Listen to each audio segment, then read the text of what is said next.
the independent fundamental Baptist movement is not necessarily it's not so much a religion as it is. Oh, you said something. You said that it's not a religion; it's a voting block. That Yeah. was brilliant. That was brilliant. That's such a good way to put it. And I said, like, it's not it's a civic religion in a lot of ways. That it worships.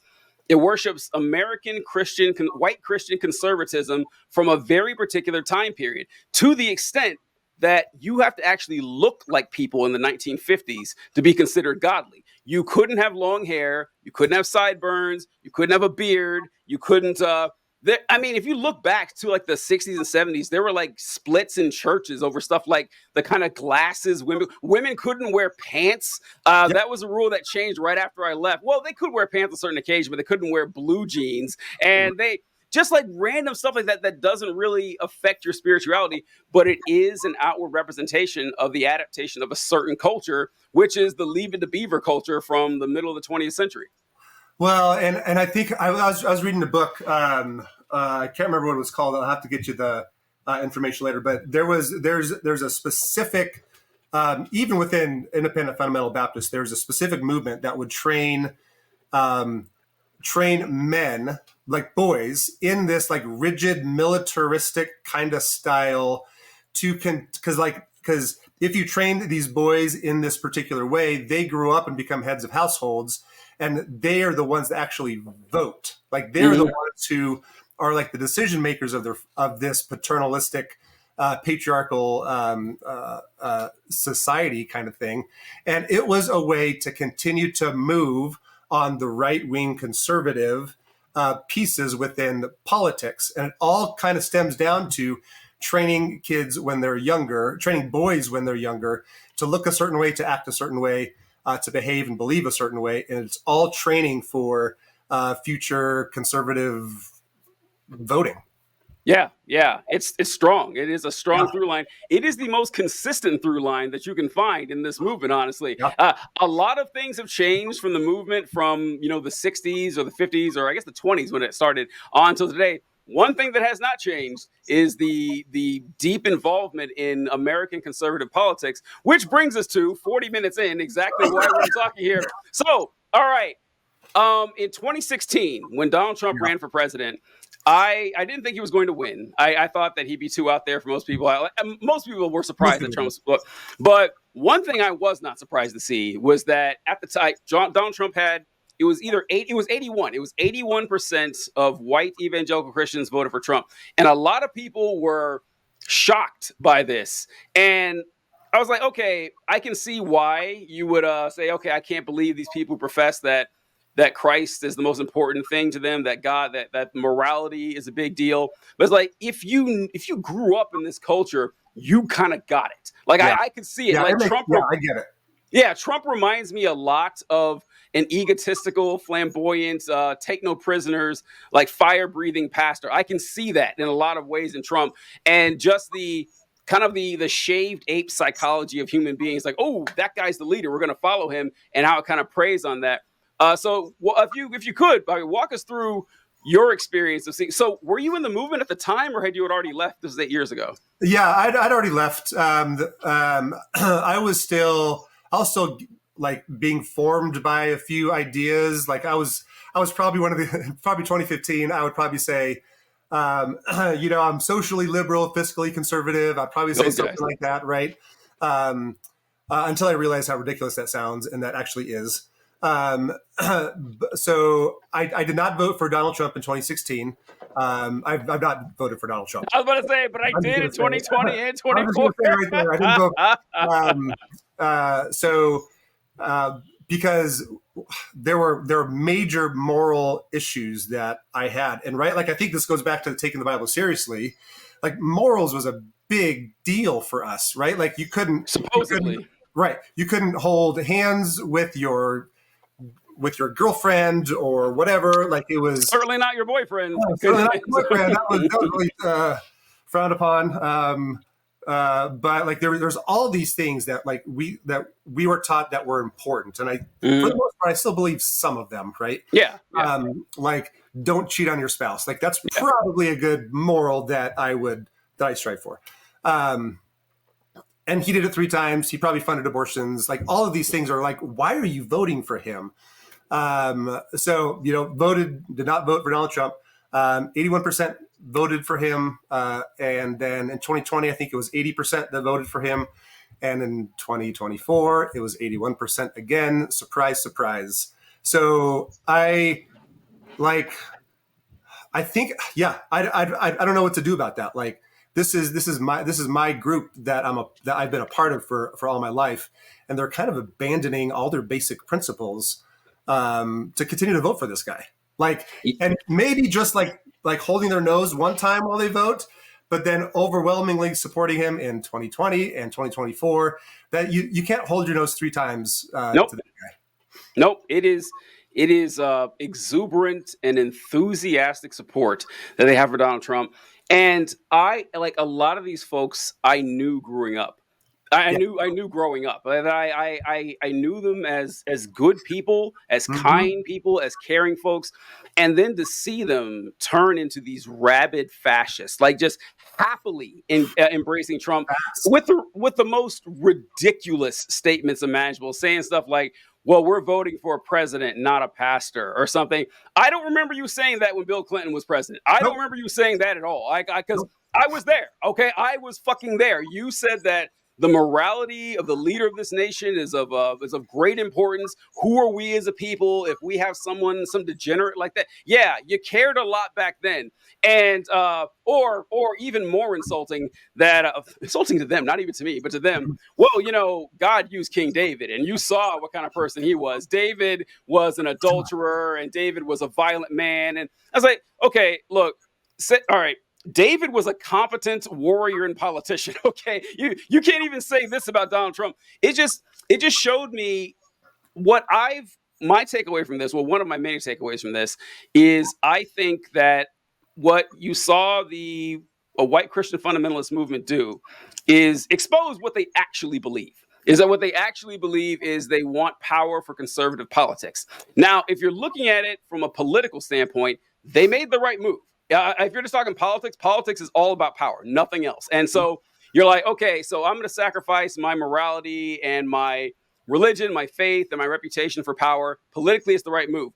Religiously, though, this is the end. Like, there's no way that the children of these people are going to see the fact that, like, oh, they embraced Donald Trump. What? So they could ban abortion? Like, that's it? You traded everything? You're showing that's what actually matters to you. Your morals and your religion and your faith and your spirituality comes second to political power. So this just shows me that you don't take it seriously.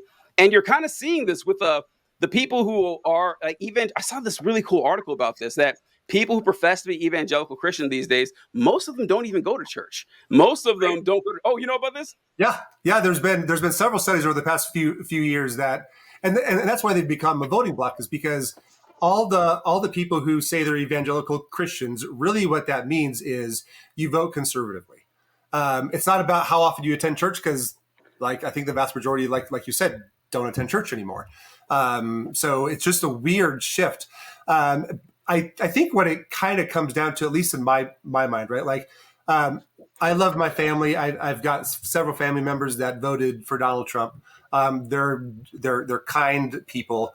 I think what it comes down to is some sort of, like, we feel we're under attack, right? We're like, surprise. Yeah, right. White evangelical Christians believe we're under attack, and we need somebody to protect the faith. And who's going to do that is some liberal person who's doing X, Y, and Z and is a socialist or a Marxist. Are they really going to defend Christianity? Or is Donald Trump going to be or is the conservative voice going to be the one to defend Christianity when he says, yeah, I'm going to fight for God. I'm the best God fighter out there. Like, I'm going to fight for him in all these ways that you could say Merry Christmas again. God damn it. So I think it's that persecution complex. I think that's part of it. Yes.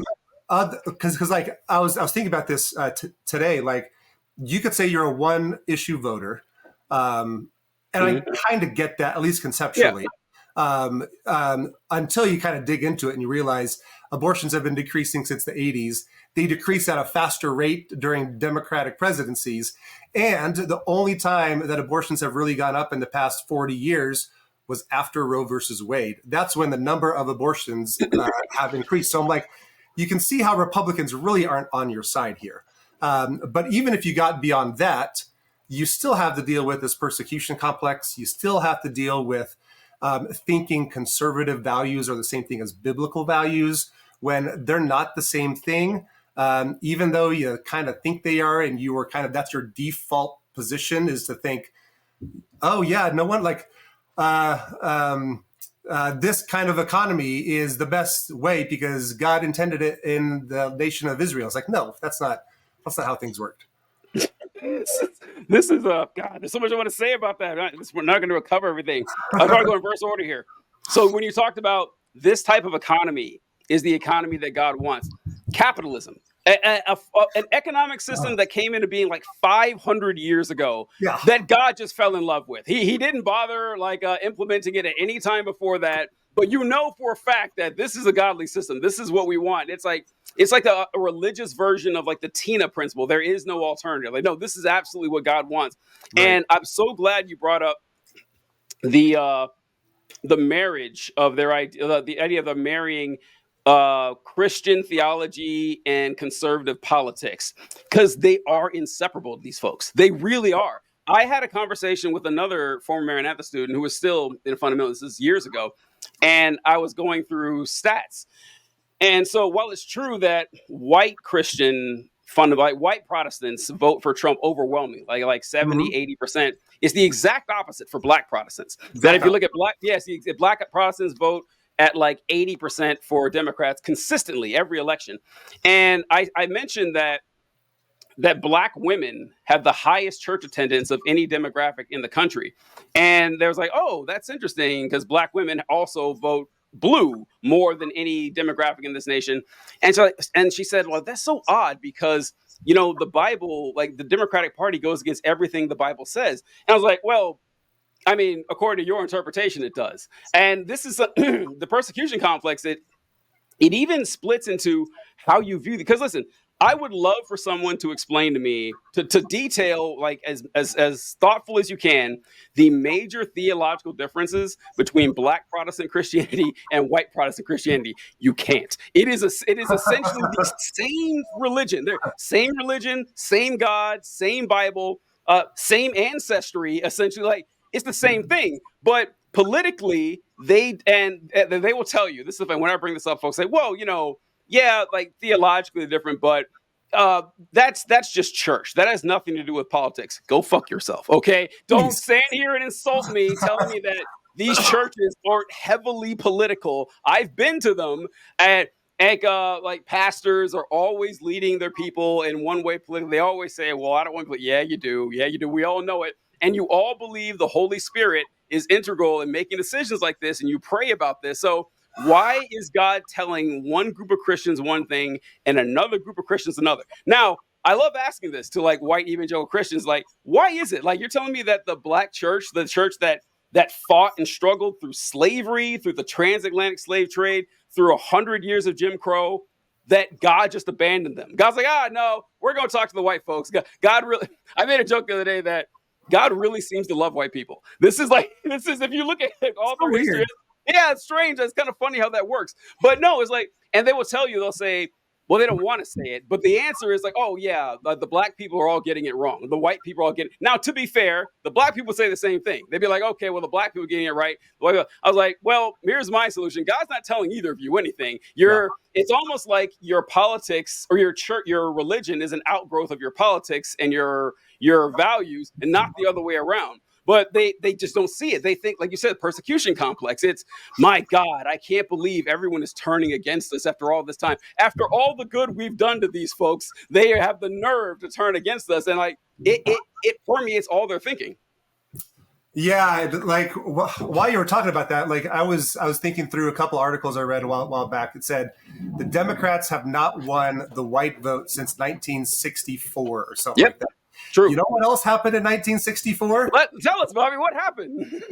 What could have possibly happened I mean, in it the wasn't Lyndon? like there was a Civil Rights Act or anything that got passed. Like that probably couldn't be it. Yep, that's it. And that's why it's so insulting that the Republicans claim like Abe Lincoln, and they claim the Republicans who voted for the Civil Rights Act. Because what they'll tell you, this is something, if you guys hear this, like they'll say, well, the Republicans are the ones who voted for the Civil Rights Act because the Democrats where the South was the Democratic South back then, and they completely opposed the Civil Rights Act. The funny thing is that in the actual Senate votes, a greater percentage of Republicans voted for the act than Democrats. That's true, but it was like 24 Republicans. It was something like 55 Democrats voted for it. So it's like the South just happened to be all Southern Democrats. And like it's hard to explain to folks because they see Democrat, Republican, they don't think any deeper than that.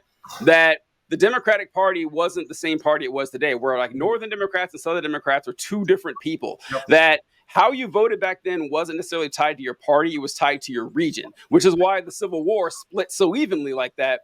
But if you read, like Karl Marx was a big fan of Abe Lincoln, huge fan. He wrote Lincoln letters saying how much he appreciated what Lincoln was doing for labor, how he was destroying slavery. So if you want to claim Abe Lincoln Republicans, you got to claim Karl Marx too. You can't go both ways on this, but it does play into people's poor understanding of history too. Yeah. I think and I've tried to have several conversations with my family about this. It's like, what are the things that the Democrats or that you say the Republicans who got rid of slavery and all that, what were the things that they were wanting to do? Like, what were their primarily campaign ideas? And it really didn't have anything to do with like conservative values. It was all pretty liberal stuff is what these Republicans who actually helped abolish slavery, they were pretty liberal ideals. They weren't conservative at all. And the Democrats back then who wanted to oppose slavery, they were all about states' rights, and they were all about, kicking out the immigrants, and they were all about doing these things. And that kind of sounds a little bit more like the conservative party that we have today. So when you think of Democrats back in, I don't know, the early 1900s, you got to think conservative. You can't think liberal, or you can't think Democrat and Republican. You got to think conservative and liberal, right? Right, because parties change. The Republican Party isn't the same party it was 20 years ago, let alone 80 or 100 years ago. And an example I like to use for this is I ask people, so people they love to say that, the Democrats founded the Ku Klux Klan, which is true. The Democratic Party, well, not the party, but it was staffed by Democrats from the South, I think 1868 or something like that, or 63. But they love to say this without referencing what the Klan actually stood for. This is one of my favorite things to do, because you guys can Google this. Like the Ku Klux Klan was an active political party in the United States until very recently, honestly. Like David Duke was a leader in the Klan, and he was in the Louisiana State House or State Senate, one or the other, like an active politician. So you can actually still Google the party platforms, the recent party platforms of the Ku Klux Klan, which is what I did just now. And I'm going to pull it up here. And this is from 1999. This is the Klan platform from 1999. And I am going to just go over this a little bit. So, oh man, this is a horrible time for a mouse to freeze. I don't know. Oh no, this is awful. Why is it stuck?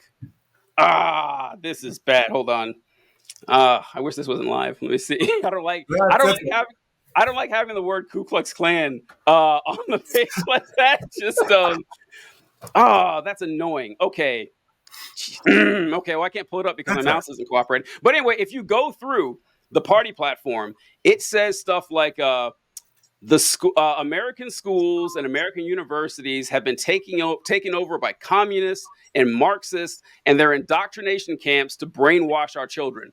The transsexual or transgender and gay community is infiltrating our neighborhoods, and they are causing degeneracy to spread. We got to put a stop to this. They say that we need to return to Christian traditional values. They say we need to outlaw abortion in every single circumstance, that our cities like New York and Chicago and Philadelphia have become violent hellholes, and the government is trying to take your guns away. It says, it is, I always say this, the Klan platform is not similar to the Republican platform. It is the same. It is not similar. It is the same. It is the exact same thing that you will, if you just take out the slurs and the overt references to Jews, you would not be able to tell the difference between what the Klan platform says and what Republicans say every fucking day. And I bring this up as I listen, I have grown quite tired of pretending that the Republican Party is a legitimate political organization with ideas that need to be taken seriously. It is not. It is the Ku Klux Klan. Like I'm amazed that people who run, not even just Democrats, but anyone who's running against a Republican doesn't just bring that. Just bring a copy of the KKK platform and just go over. Ignore every question they have and say, why does your platform sound exactly like this one? Like, please defend that to me. I don't know how you could possibly lose doing something like that, but it's just that's how brainwashed people are. They don't see an issue with this at all. Nope. Well, Democrats suck at marketing, so maybe that's just the reason. Maybe that's just why it is. I don't. It is. Yeah, it is sad. So that's But with the whole Trump thing, what do you think? Like, do you agree? Like, do you think it's going to hurt the movement at all? Because that's where I fall on this. That I think that after enough time, it's going to actually hurt the advancement of at least that specific form of Christianity. Yes and no. Like, I think yes, because there's a lot of people leaving now, right? Like, we're talking about a pretty small sect of Western Christianity that I think has been shrinking for a while. Yes. And I think that this will continue to do that, but it's going to continue to insulate people who are already there. Like, they're gonna continue to build their echo chambers. They're going to continue to build like the persecution complex. Like, we're being persecuted, so we must be doing something right. So I think it's going to solidify a couple things within that group kind of for years to come. I don't know if it'll ever die out, but I do think that it is shrinking.